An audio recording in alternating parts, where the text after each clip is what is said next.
Peep this, October 2024, deep in the foggy hills of West Virginia. A construction crew's breaking ground at an old coal spot outside Beckley. Just another day hustling dirt for some new strip mall. But then, nah.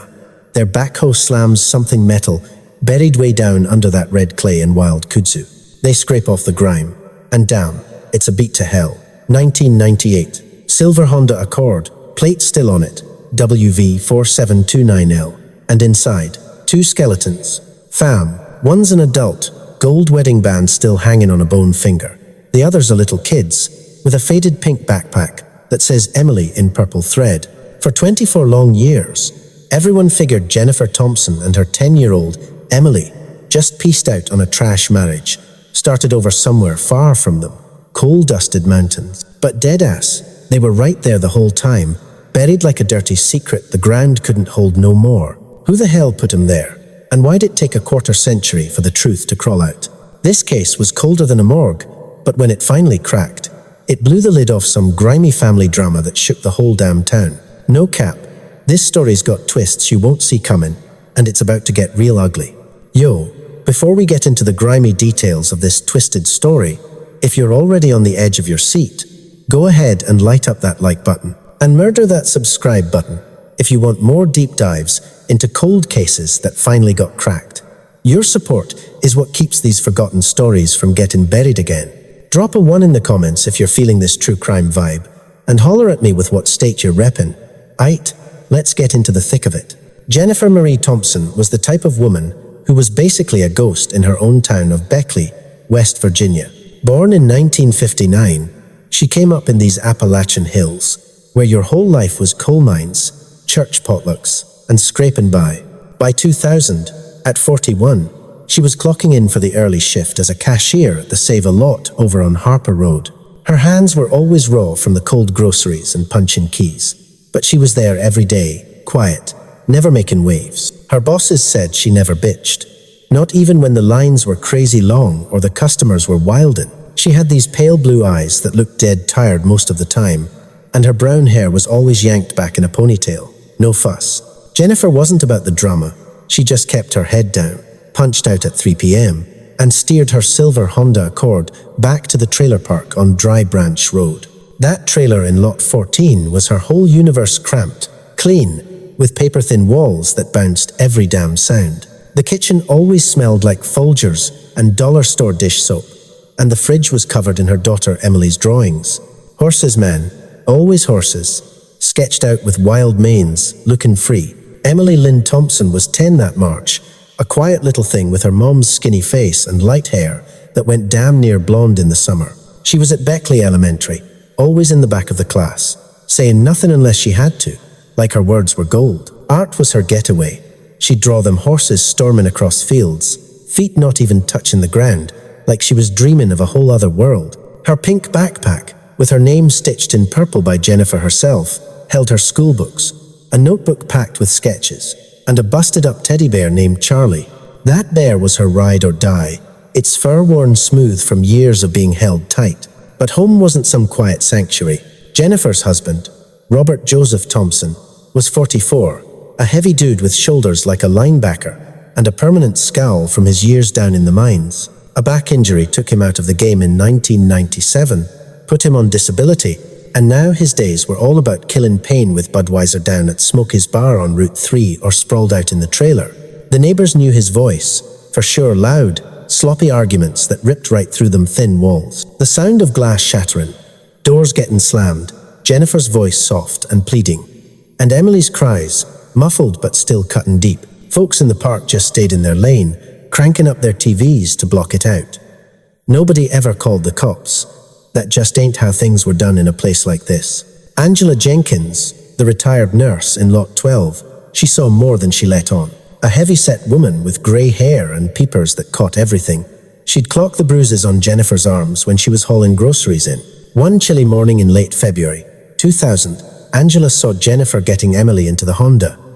"You good, honey?" she asked, her voice real low, like they were conspirators. Jennifer threw on a fake smile that didn't reach her eyes. Fine, just beat from work. But Angela knew what was up. She saw how Emily's shoulders were all hunched up, her eyes glued to the ground as they rolled out to the bus stop. Over at the school, the nurse, Linda Moss, was making her own notes in Emily's file. February 8th, a 2-inch bruise on the left forearm, deep purple. Kid said she wiped out on her bike.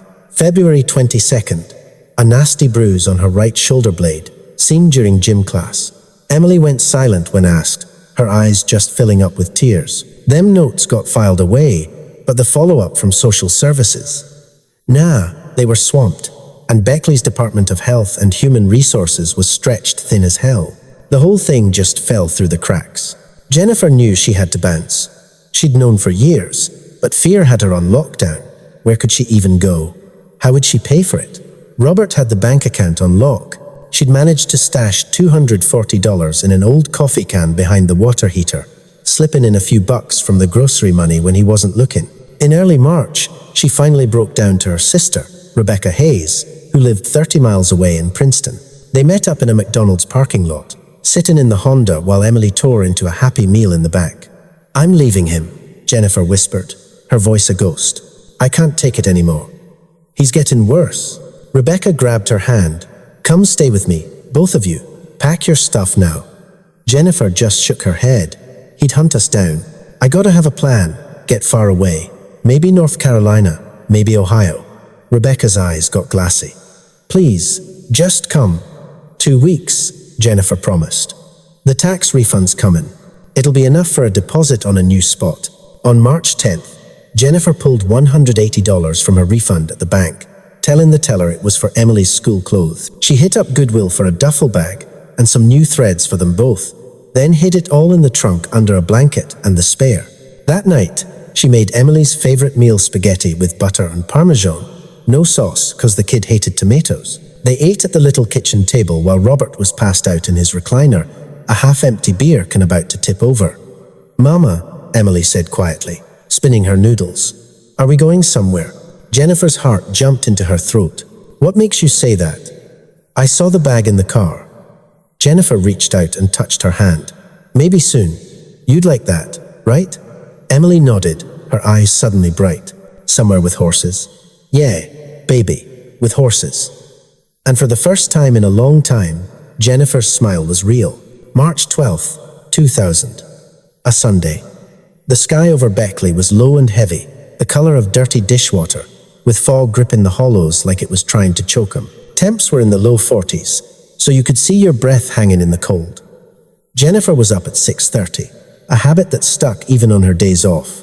The trailer was dead silent, except for Robert's heavy snores. She made coffee, just staring out the window at the misty mountains. Emily came wandering out at 7:15 in her bare pajamas, with Charlie tucked under her arm. Jennifer poured her a bowl of Cheerios and sat with her while she ate. They didn't say much. The whole morning felt like it could shatter. At 9 a.m., Robert started to move, his heavy steps stomping to the bathroom, then the kitchen. "Coffee," he grunted, not even looking at her. Jennifer poured him a black cup. He drank it standing up, glaring outside. The silence was thick enough to cut with a knife, Jennifer at the table, Emily taking her time with her cereal, Robert leaning on the counter. "I'm heading out," he finally said. "Ray's working on his truck. Needs a hand." Jennifer just nodded. "Okay." He snatched his jacket, did a quick pat-down for his wallet and smokes, and slammed the door behind him. She watched his rusty Ford F-150 rattle its way down Dry Branch Road. She gave it 5 minutes. "Get dressed, baby. We're gonna go for a drive." Emily's eyes got wide. "Where to?" "Just out. Maybe get some ice cream."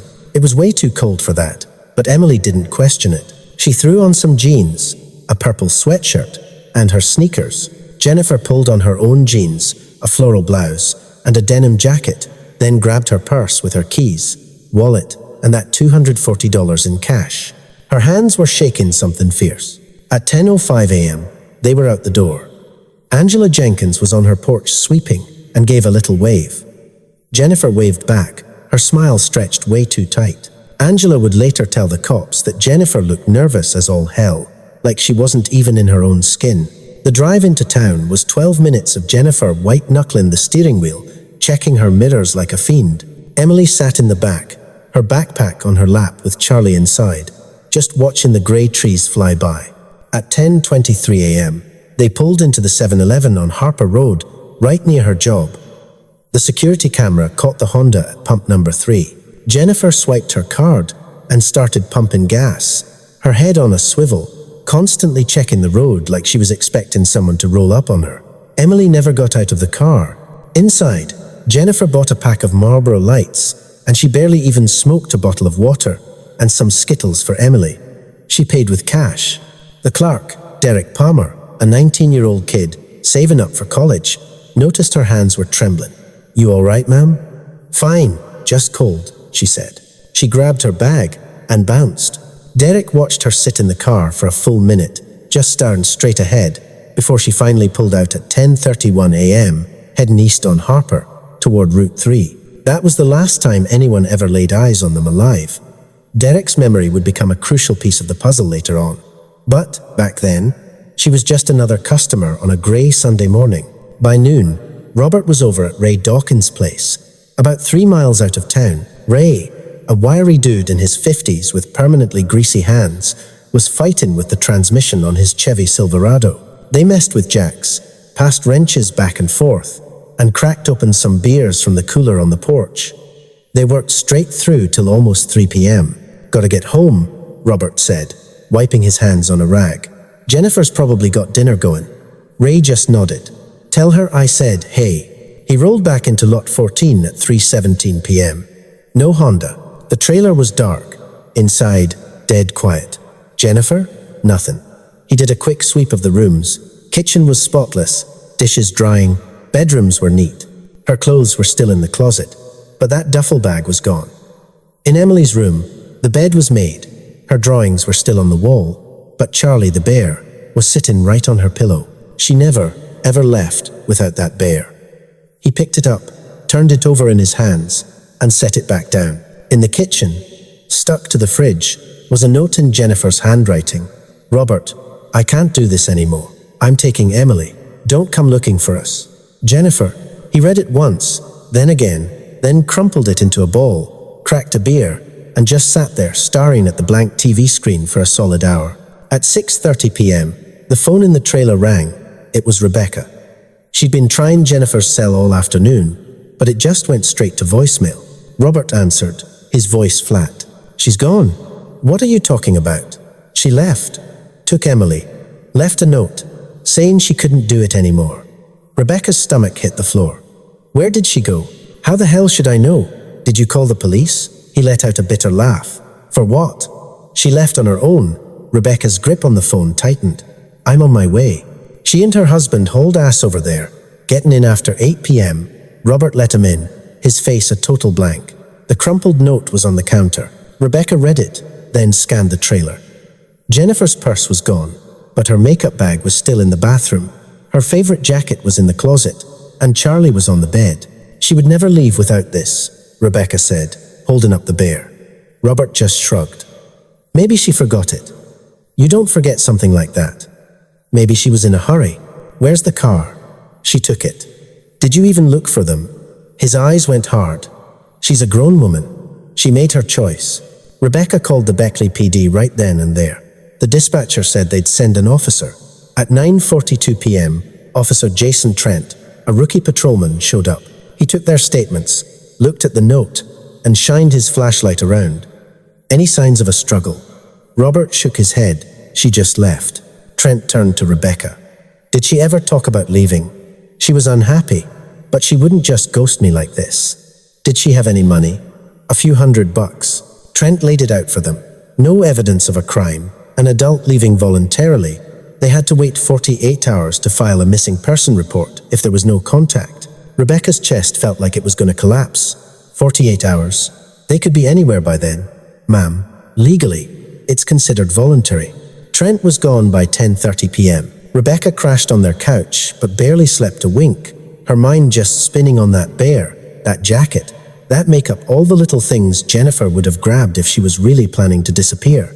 The next morning, March 13th, Rebecca was at the PD filing the official report. Jennifer Marie Thompson, 41, white female, brown hair, blue eyes, 5'4", 130 pounds. Emily Lynn Thompson, 10, white female, blonde hair, blue eyes, 4'8", 70 pounds. Vehicle, a 1998 silver Honda Accord, West Virginia plate, WV4729L. The info got logged into the national database, and then crickets. No signs of foul play, just looked like another woman dipping out of a bad marriage. Robert gave one interview to the Register Herald on March 15th. He said Jennifer had been planning to leave for weeks, that she was unhappy, and that he'd tried to make it work. Said he hoped she was safe, and that he missed his daughter.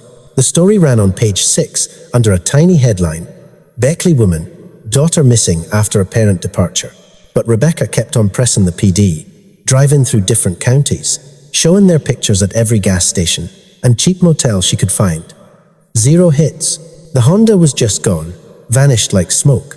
Within a few weeks, Robert stopped taking her calls altogether. By April, the case was officially filed as a voluntary disappearance. The detectives moved on to hotter cases. But damn, Rebecca never gave up.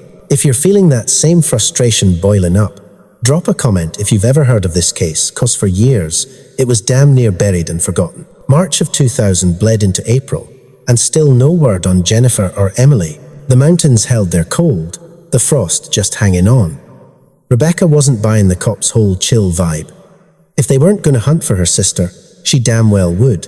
On March 16th, she printed up 500 flyers at Kinko's, draining what little savings she had. The photos were gut-wrenching. Jennifer at Christmas '99, with a smile that didn't quite reach her eyes. Emily's school picture, wearing a purple sweater with a shy little grin. Missing, Jennifer Thompson, 41, and Emily Thompson, 10.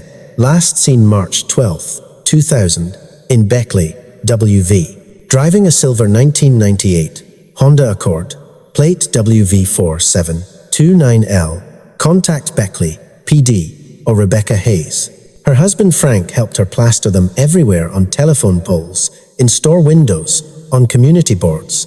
They covered a 50-mile radius: Beckley, Oak Hill, Princeton, Bluefield. But everywhere they went, it was the same questions, and the same answer: no. Back at the PD, Detective Roy Caldwell got the file dropped on his desk. He was 48, with thinning hair and the tired eyes of a man who'd seen too much. A note from his supervisor was clipped to the front: probable voluntary, low priority. But Caldwell read through it all: the note, the detail about the bear left behind, Rebecca's desperate pleas. His gut was screaming that something was way off. On March 18th, he rolled out to lot 14. Robert let him in, a beer already in his hand at 10 a.m. The trailer was a wreck, cans littered everywhere, the air thick and stale. They sat, Robert leaning against the counter. Walk me through the day she disappeared again. Robert sighed, then ran through the same old story. Left for Ray's that morning, got home around 3 p.m. They were gone. Note was there. He claimed she'd finally made good on her threats. Threats? Caldwell asked. She'd been saying she wanted out, that she was unhappy, that I didn't treat her right. And did you? Robert's body went rigid. I gave her a roof, food. I wasn't cheating on her. If that wasn't enough, that's her problem. Caldwell brought up the neighbors' reports about the arguments. The crying, we argued. That's what couples do. They heard your wife and daughter crying. What? Are you accusing me of something? Just trying to understand what happened. She left. So where were you between 10 a.m. and 3 p.m.? I was at Ray's. Caldwell called Ray later that day, then paid a visit to his junk-filled yard. Ray backed up the story. Robert showed up around 10:30, stayed till 3. They worked on the transmission, had some beers. He even showed Caldwell the Chevy, still in pieces. He seemed upset that day? Caldwell asked. Nah, he was normal. Said something about Jennifer making dinner. The timeline was tight. Jennifer was at that 7-Eleven at 10:31, and Robert was supposedly at Ray's by 10:30. The alibi held up, but just barely. Caldwell's report was straight up. Alibi checked out, no signs of foul play. Note said she bounced. But something was way off. Robert's dead-eyed vibe was shady as hell. By late March, Rebecca had her own crew friends, church people, co-workers. They spent weekends scouring every road to the border, every grimy rest stop, every cheap motel, and the banks of the New River. Nothing. On March 25th, she hit up Derek at the 7-Eleven. He remembered Jennifer, all nerves, hands shaking. Was she alone? Nah, kid in the back. Where'd she say she was headed? Didn't say a word. Rebecca ran the info to Caldwell, who just stuck it in the file and let it sit. He was buried in other cases. Early April, the bank account told the story. Last pull was $180 on March 10th. Then dead silence. $431.17 just sitting there. Rebecca went at Caldwell. How the hell is she supposed to live on $240? Maybe she had a cash stash. Not that much. People get by. Rebecca stormed out of there, just broke down crying in the parking lot. By May, the media had ghosted. The Register Herald ran a follow-up, buried on page 8. Still gone after 2 months. The cops were still singing the same tune. Looked like she left on her own. The tip line stayed dead silent. Come June, Rebecca mortgaged her house to hire a PI, Leonard Walsh, an ex-state trooper out of Charleston. $75 an hour. He went back and talked to everyone. Robert basically slammed the door in his face. He hit up Ray, Angela, Derek, the teachers. Phone records showed Jennifer's cell pinged a tower on Route 3 East at 10:47 a.m., March 12th. Then it went dark. The report came back cold. No sign of foul play. Cars vanished. She's either dead or living off-grid.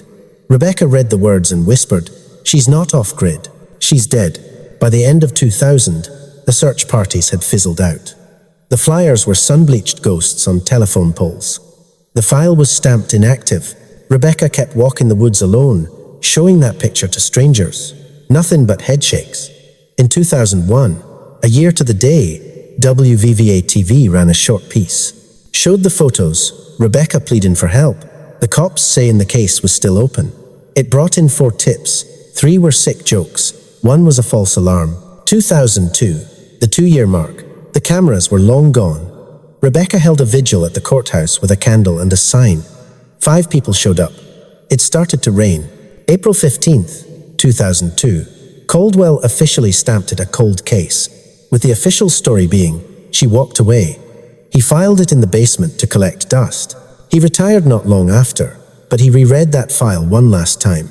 His gut told him the voluntary part was BS, but he had nothing to go on. Robert just holed up in that trailer, living on disability, hanging at the bar, and never saying a word about them. His story never changed. She left. In 2003, he started seeing a waitress, Brittany Kowalski. 2004, she moved in. By 2005, they were married. Jennifer's name was a ghost they never spoke of. Angela skipped town in 2006, gave Rebecca a hug on her way out. "I wish I'd done more. You did what you could, honey." By 2010, a whole decade had slid by, and most folks had forgotten. They tore the trailer park down to build some storage units. Robert, now 54, was living in a small house on the edge of town. Greer, a real ghost. Rebecca, 58, kept their pictures on the mantle and lit a candle for her girl every year. In 2015, cancer came knocking. She fought it, beat it, but it took a piece of her. Frank retired to take care of her. Then in 2019, Frank's heart just gave out. Rebecca was all alone, still whispering to Jennifer like she was right there in the room. For 24 long years, it felt like she'd die not knowing. The case was buried in a basement, the alerts ignored. Until October 2024, when a backhoe clawed into the ground and the earth started talking. The years chewed away at memories like water on rock. Jennifer and Emily were just ghosts on old internet forums and dead websites. The world kept spinning, the mines shut down, the site got paved over. Robert, 64 by 2020, was a stooped old man. All alone after Brittany left him in 2018, his only friends were the bottle and a nasty temper. The blinds on his house were always closed. The neighbors just said he was a piece of work. Rebecca hit 70 in 2022. Cancer came back for a rematch, twice, and she kicked its ass both times. She was alone. The pictures never moved. The candle was lit every year, but she'd stopped bugging the cops. "I ain't forgotten you," she'd whisper to the photos. October 2024 was cold and grey. Construction on the old coal site finally kicked off on October 8th, making way for a new plaza. The operator, Daniel Briggs, 34, a local boy who'd dropped out but knew how to run the big rigs, had played around there as a kid. At 8:52 in the morning, his blade screamed against metal. He figured it was an old rail tie. But then he saw the silver paint, a license plate. He called his foreman, and they started digging it out, real slow. The car was flat, put in the ground on purpose. Its roof caved in from the weight of the world. By 10 a.m., the state boys had rolled up. By noon, the whole place was a crime scene, taped off and crawling with techs. Forensics lifted it out of the ground, inch by inch, snapping pics of everything. The plate read WV4729L, Jennifer Thompson, missing since the year 2000. Detective Megan Cross, 38, 2 years in the cold case unit, dusted off the old file and just stared, trying to wrap her head around a car buried for nearly a quarter of a century. They hauled the Honda to the lab in Charleston on October 10th. For 3 days, they picked it apart. Inside, skeletons. A woman in the driver's seat, scraps of a floral blouse, a ring on her finger, a little kid in the back with a pink backpack that said Emily, a notebook full of horse drawings, and a worn-out teddy bear named Charlie. The DNA they pulled from samples taken back in 2000 was a lock, a 99.97% match. The mechanics of it were pure evil. The back doors were welded shut from the outside, a crude job, but it did the trick. The front lock was busted, the ignition hot-wired. Power to the windows was cut. They found traces of the local soil, diesel, and lubricant. Isotope analysis even pinpointed the burial, sometime between March and April of 2000. Somebody with heavy machinery dug a hole, dropped the car in, and buried the secret. Then the wild kudzu grew over it, swallowing the whole damn thing. On October 18th, Cross rolled up to Rebecca's place in Princeton. Rebecca opened the door slow, saw the badge, and her heart just dropped. She knew. We found them. Her legs went to jelly. Where? In Beckley, the old coal site. How long have they been there? Since 2000. Rebecca collapsed on the steps. I knew she didn't leave. I know. How did they? We're investigating. It wasn't an accident. It was Robert, wasn't it? We're looking at all leads. The story blew up on October 20th. Went national. The town of Beckley was shook, flooded with tributes, and a whole lot of guilt. All those old forum posts were suddenly validated. She never just left. Cross put together a task force, scanned every damn page of that dusty old file, and one name floated right to the top: Robert Joseph Thompson. October 22nd, the conference room at Charleston HQ had its walls covered in timelines and photos. The evidence was damning: a history of violence, an alibi that was looking real thin. They tracked down Ray at a nursing home to talk to him again. You sure about the time he got there? Man, I could have been off. I was drinking heavy back then. And just like that, the alibi had a hole in it. A 4-hour window of unaccounted for time. Forensics got a hit. The welds on the car doors were a perfect match for some industrial-grade rods. And guess who worked at Tri-State Demolition back in 1999 with access to all that heavy gear? They dug into the archives. Bingo! Robert rented a backhoe on March 14th, 2000. Brought it back 2 days later, caked in clay. The pieces were clicking into place. And here's the kicker. The soil from the burial site was a dead ringer for the clay at his old trailer park. Same exact mineral signature. On October 28th, they got the warrant for Robert's house. At 6 in the morning, they rolled up. He opened the door in his boxers. They made him stand on the lawn while they tossed the place. In the garage, they hit the jackpot: a welding mask, gloves, and spools of wire that matched the welds on the car. They hauled him downtown, stuck him in interview room 2. Cross slid the crime scene photos across the table. Look familiar? It's Jennifer's car. We found it. Buried.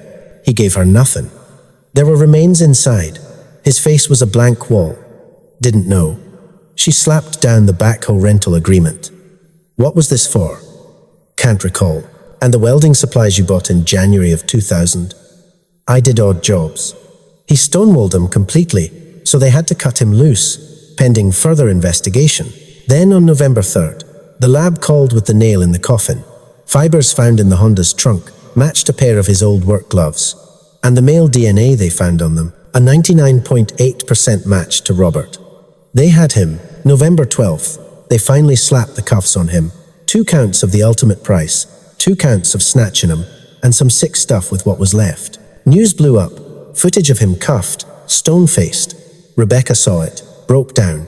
It was real. Come February 10th, 2025, Raleigh County Courthouse was a damn circus, packed to the rafters. Rebecca, front and center, clutching that photo. Robert, looking busted in a cheap suit, face like a blank wall. The DA laid it out. The timeline, his sketchy ass alibi, a 4-hour window nobody could account for. Forensics dropped bombs, the welds, the dirt, the DNA. ME said no signs of a fight, probably choked him out with exhaust fumes from a rigged-up hose. Day 5, they played Angela's tape. You could see the bruises, the fear in her eyes. Should have stopped her, she said, voice all shaky. Damn. Day 7, Rebecca on the stand, talking about the escape plans, the cash, the go bag. She held it together till they asked about the teddy bear. That broke her. Judge had to call a recess. His lawyer tried to spin it, all circumstantial, just a dude helping his sister-in-law move a car, nothing more. Yeah, right. Day 9, the nail in the coffin. Cell pings put Robert's phone right near the burial spot, 11:47 a.m. March 12th, his whole alibi went up in smoke. February 24th, the jury wasn't out for more than 3 hours. Guilty, on every last charge. Robert didn't even flinch. 2 weeks later, the judge threw the book at him. Life, no chance of parole, and he got to serve him back to back. Outside on the courthouse steps, Rebecca told the news vultures, "This ain't gonna heal nothing, but their lives mattered, and he's gonna rot in a cell forever." March 12th, 2025. 25 years to the day. Rebecca's at the Princeton Cemetery, standing over 2 new headstones. Jennifer, 1959 to 2000. Emily, 1990 to 2000. She laid down some flowers, a little toy horse, knelt down and whispered, "Never stopped looking for you." The wind smelled like spring. She stayed till the sun went down, then walked off. Didn't have to look back no more. They were finally home. I8, if that twist had you messed up, drop a 2 in the comments if you called it from the jump. And let me know what case you want me to crack open next. Share this with your true crime crew. The lesson here: trust your gut. When something feels shady, always let your people know your moves, and real family don't put you in a body bag. Justice ain't a magic eraser for the pain, but getting answers means something. Families keep the memory alive, like Rebecca with her candles. We juiced up some details, switched the names to keep it on the low, but this is based on a real story that shook West Virginia to its core. Smash that subscribe button for more next time. We're digging up a cold case from the 80s that just got blown wide open. Peace. The wind was talking through the trees as Rebecca Hayes, yeah, that's her name, peeled out of that cemetery, March of 2025. Felt like 25 years of weight was finally lifting off her. But hold up, 'cause the story don't end there. That was just closing a chapter on a saga that twisted through decades of hurt, suspicion, and a hunt that never quit. See, when they finally bagged Robert Thompson, it didn't just close a cold case, it ripped open old scars all over town, made folks in Beckley face how they just looked the other way back in 2000. And real talk, it kicked off a chain reaction, getting other cold cases a fresh look, like dominoes toppling in these Appalachian hills. But before we get into how that justice rippled out, let's dig into the mystery that kept this thing buried for so damn long.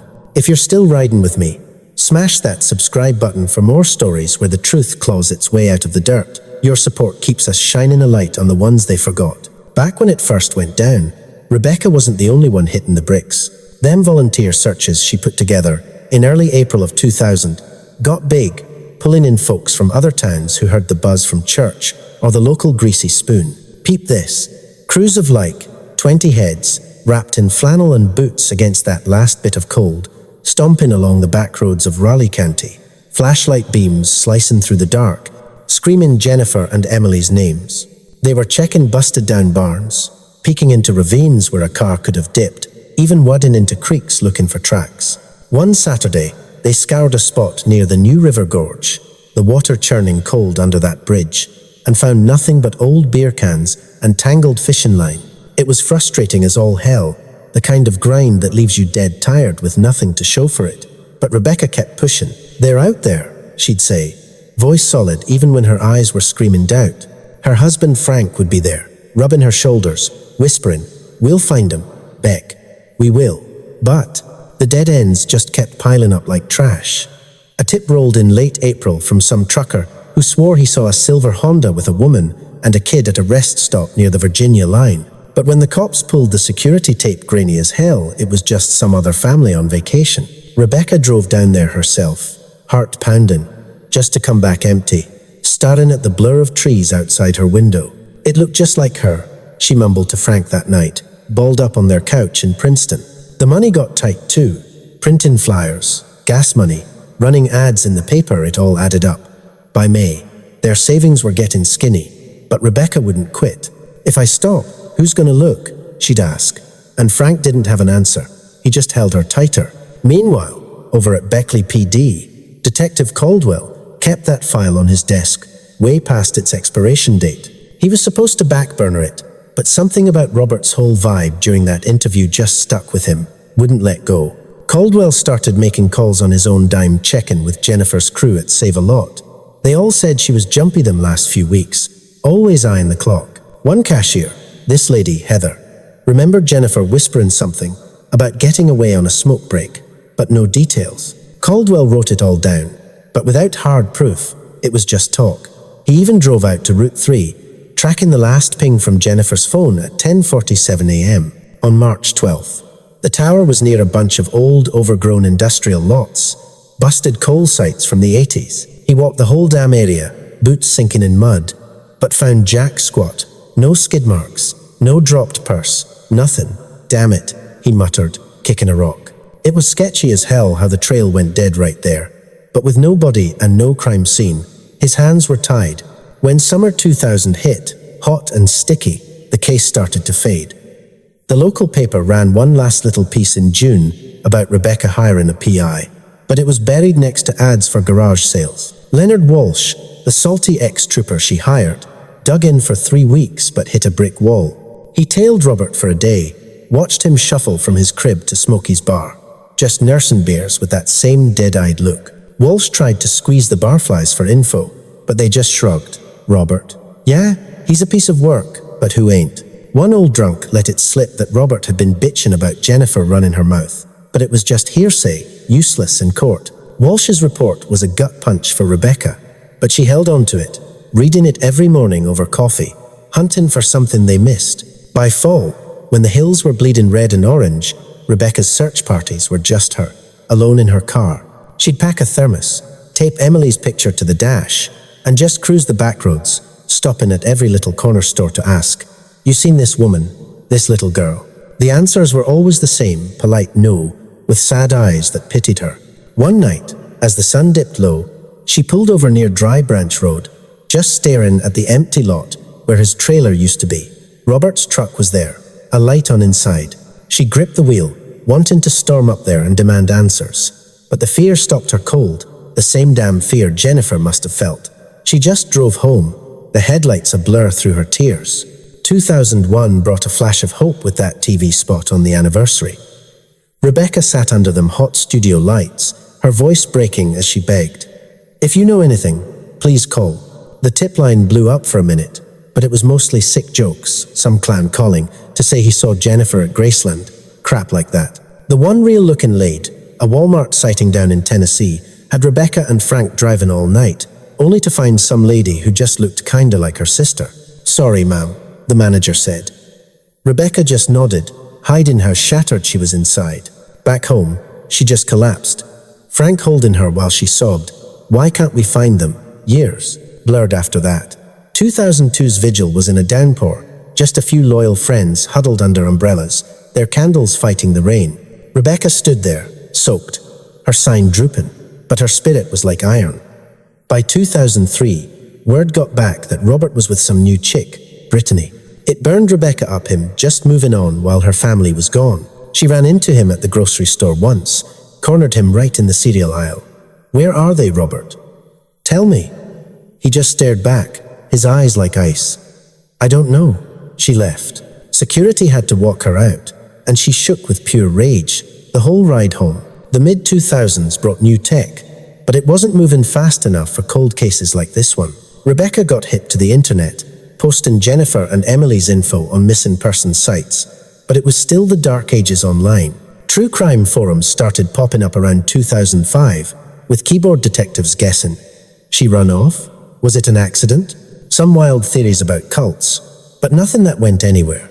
Rebecca would just lurk on those threads, heart jumping at every new comment, but it was all a dead end. Meanwhile, they sold the trailer park, bulldozed it for some storage units the world just paving over the past. Robert moved to that house on the edge of town, just another face in the crowd. By 2008, 8 long years in, Rebecca's own health started to slide, the stress cooking up migraines and sleepless nights. Frank begged her to see a doctor, but she just waved him off. Can't stop now. They held a small memorial at their church that year, and Angela Jenkins, the old neighbor, sent a card. It said, "Thinking of you. Wish I'd called the cops that day." That hit Rebecca hard, all the what-ifs just piling up. 2010 was the decade mark, and Beckley was different. More big-box stores, less cool grime, but the hurt was still there. Rebecca, in her late 50s now, still kept their pictures on the mantle, dusted them every day. Emily would be 20 now, she'd tell Frank, picturing a young woman somewhere, happy. The media didn't even mention the anniversary. It was old news. But Rebecca got on a local radio station, voice strong. "Someone knows something, please." Nothing but static. The 2010s hit, and suddenly it was all smartphones and social media. Rebecca got on Facebook, starting pages, sharing digital flyers. She got some shares, but no real leads. Then in 2012, some psychic hit her up, claiming she had visions of water and woods. Rebecca, desperate, met with her, but it was all BS. Just vague talk that cost her $200 she didn't have. Never again, she told Frank, feeling like a fool. Then cancer came for her in 2015. Breast cancer, the bad kind. Surgery, chemo, radiation. It tore her up, took her hair, drained her. Frank retired just to be her driver, holding her hand through it all. "Think about finding them," he'd say. "That's what'll get you through." And she did. She beat it, but it left her weaker. Still, every March 12th, that candle burned. Frank's heart gave out in 2019, just like that, gone in his sleep. Rebecca woke up next to him, cold. The funeral was small. She buried him near the plots she'd one day get for Jennifer and Emily. Now she was truly alone, the house just an echo. "I miss you all," she'd whisper to the pictures. When 2020 locked the whole world down, Rebecca's hunt just went digital Zoom calls with cold case groups, hounding detectives over email. The new blood at Beckley PD were polite, but it was the same old story. "Files inactive, ma'am. No new leads." She knew the damn script by heart. In 2022, at 70 years old, the cancer came back. She fought it off again, but the battle left its marks. One day, she'd tell herself, "Lighting that candle. One day we'll know." And then, October 2024 happened, and the whole damn thing blew wide open. The backhoe hit something, the plate, the bodies, it was like the earth itself, finally spit out the secret. Detective Megan Cross. She was new school, sharp. She didn't just dust off the file, she rebuilt it. Modern DNA tech gave him the ID. Fast, but them welds, that rigged exhaust that screamed this was no accident. This was a monster's work. The task force went hard, re-interviewing everybody still breathing. Derek Palmer, in his 40s now with a family, remembered that 7-Eleven run like it was yesterday. She looked terrified. Man, hands shaking like a leaf in the wind. Ray Dawkins, in a nursing home, his memory shot, but he cracked the alibi wide open. "Could have been later," he mumbled, and Detective Cross was all over that. That rental agreement was the smoking gun, March 14th. A backhoe from Tri-State, brought back caked in clay. The soil geeks matched it dead on, that iron red dirt you only find in that one spot. The raid on Robert's spot turned up the welding gear, and the fibers tied it all together. But that cell ping? Man, that was the final nail. Old records put his phone at the drop spot. 11:47 a.m. on the 12th BAM. His whole story went up in smoke. He was on site. Cross spit to her crew, slapping the file down, while everybody thought he was kicking it at Ray's. Arrest day, November 12th. Robert went quiet, cuffed, and led out to a pack of news vultures. "Did you take him out?" one screamed. Dead air. Rebecca watched it all go down on TV, tears burning. Finally, she choked out, The trial was a straight-up circus. The prosecution just kept stacking up the proof, while his lawyers were tripping. Rebecca's testimony wrecked everyone in the room. The jury squirmed when she choked up talking about that bear. She would have never left it behind. The guilty verdict dropped like a bomb. Life, no chance of getting out. Rebecca stood outside, clutching that picture. Now they can rest, but getting right, that takes time. Rebecca was always at the graves, talking about all the years they lost. The whole town came together, set up funds to honor them, scholarships for art kids in Emily's name. It even got the cops to look at other cold cases. Yo, if this whole thing feels kinda heavy, hit the comments and let me know if you think justice was really done. And tell me what case to break down next, maybe one that went down in your neck of the woods. Real talk. Always trust your gut. If something feels shady, say something. Let your people know where you're at. Being smart saves lives. Justice puts a lock on the story, but it don't kill the pain. The family keeps their memory alive by living for them. We juiced up some details, flipped the names, but the story's legit. Coming up next, a cold case from the 70s that DNA finally put to bed. Make sure you're subscribed.